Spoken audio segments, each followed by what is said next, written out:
get high up there. Oh my God. This here. You kind of a tall drink of water. So I'm new to the Michiana area, as you might be able to tell. And it's a lot different here than where I'm from. So the other day, we're driving, I live in Mishawaka, which is a weird word as it is, Mishawaka. So we go, I'm driving down, it's near Main Street, and I see this large woman in a motorized scooter, just riding around and getting it. And there's a dude just standing on the back like he's on the back of a bicycle. I was like, oh my God, what is happening here? Oh my God. So we keep driving, same day, kid you not. We come up to an intersection and we stop, and turning left in front of us is a van with both sliding doors in the back open. Oh my God, what is happening? Indiana air conditioning. Nice and simple. Saves on gas mileage. That's important as you learn to drive, you know.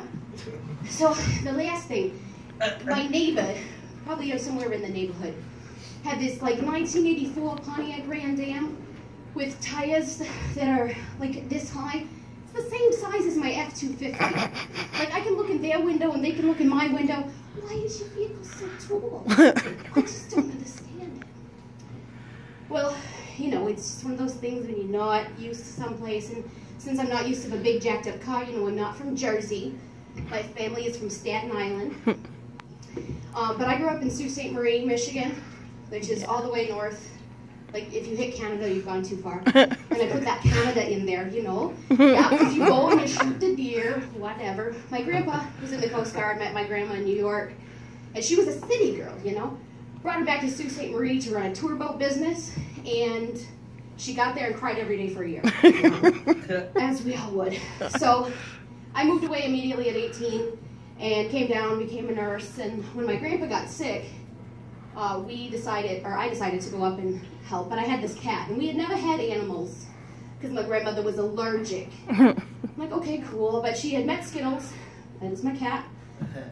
She met Skittles and she didn't set off her allergies. So I brought her with me, and she would, you know, scamper away after her. Come here, kitty, kitty, you know, whatever. And one day, we're like, have you seen Skittles? And my grandma's like, oh my God, no, where is Skittles? So we look around, I don't see her, and I'm panicking, of course, because I'm 22, and this is my baby. So I'm running around the neighborhood, and I come back in, and I'm climbing up my grandma's stairs, and I can hear her searching for Skittles, and she's going, here, pussy, pussy, pussy. Here, pussy, pussy, pussy. My grandpa's on the couch going, did you find her yet, Dee? No, I'm still looking for her. I'm still looking for her. Like, so that's always funny when an old person swears without knowing it. It's one of my favorites. So my grandma calls my cat pussy, and it's just the best. Just absolutely the best. We did find her underneath a Christmas tree in my grandma's hoarder-like home, all the way back there. But I came here as a traveling nurse, so that's one of those things you don't get a lot of, is the nurse thing.